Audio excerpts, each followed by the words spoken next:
प्रभात देखत ही छिप जाएगा जो तारा प्रभात। आया है सो जाएगा राजा रंक फकीर, उगे सो हाथ में फूले सो कुमलाए, चुमे सो टही वले, जन्मे सो मर जाए।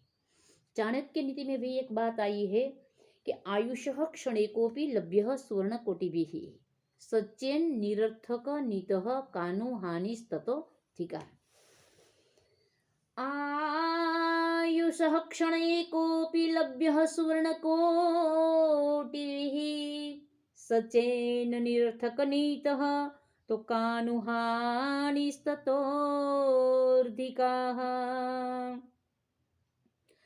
आयुषः क्षणेकोपि लभ्यः सुवर्णकोटिभिः सचेन निरर्थकनीतः कानुहानिस्ततोऽर्धिकाः। यत् प्रातः संस्कृतं चानं सायं तच्च विनश्यति तदीयरस संपुष्टे तो काये का नाम नीत्यया। आयुष क्षण एकोपि लभ्य सुवर्ण कोटिभिः। व्यक्ति की आयु की एक क्षण जो होती है, जो बीत जाती है, वापस नहीं लौटती, वापस नहीं मिलती।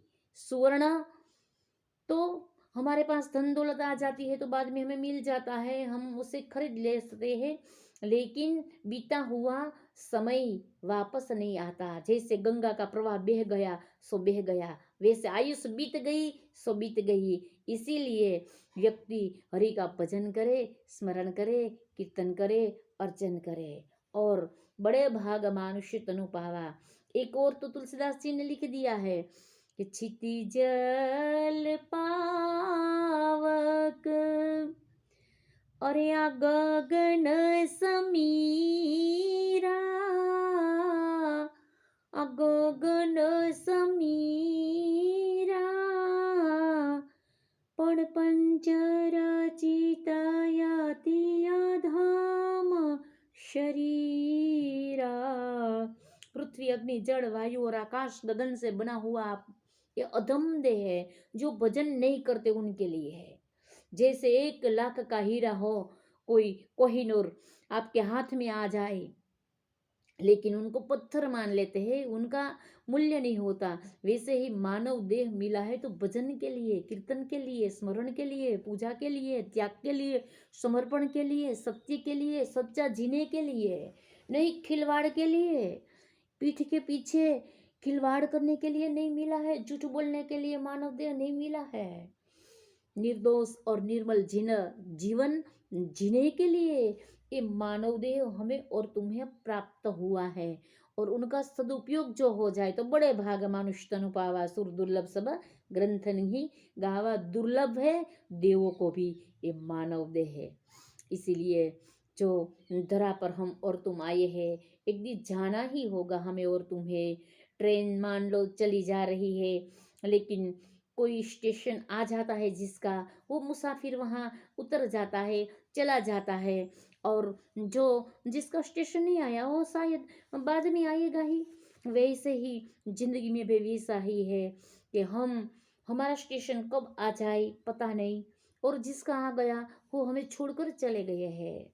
लेकिन शास्त्र कहता है कि प्रत्येक व्यक्ति जब उनका जन्म होता है ने उसी वक्त ही वो रिटर्न टिकट लेकर ही धरा पर आता है। लेकिन हमें पढ़ नहीं सकते हम और तुम कि हमारी रिटर्न टिकट यहाँ धरा पर से जाने के लिए हमारा मृत्यु का दिन कौन सा है।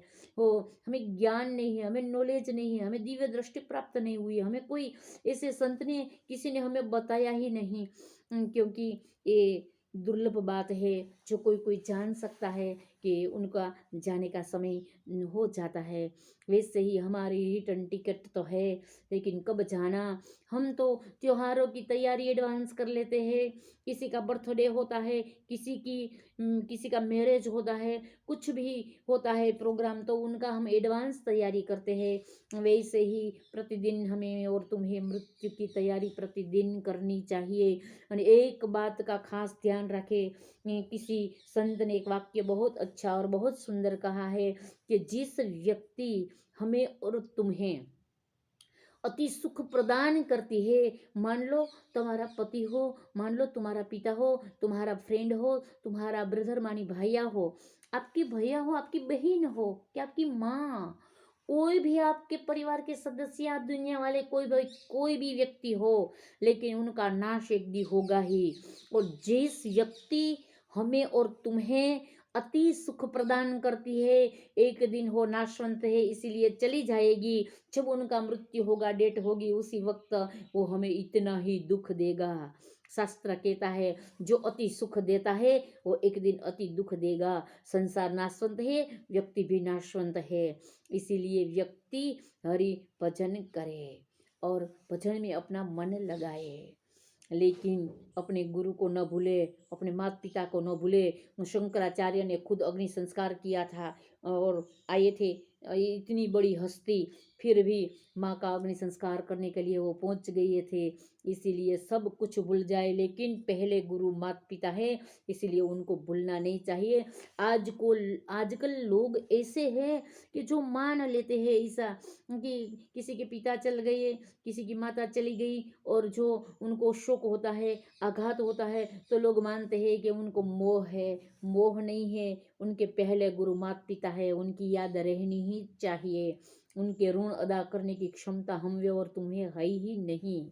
इसीलिए व्यक्ति उनको याद करे और उनके वो स्मरण में रखे। उन्होंने जो संस्कार दिए हैं, हमने गुरु ने मातृदेवो भव पहला है, दूसरा है पितृदेवो भव, तीसरा है अतिथि देवो भव।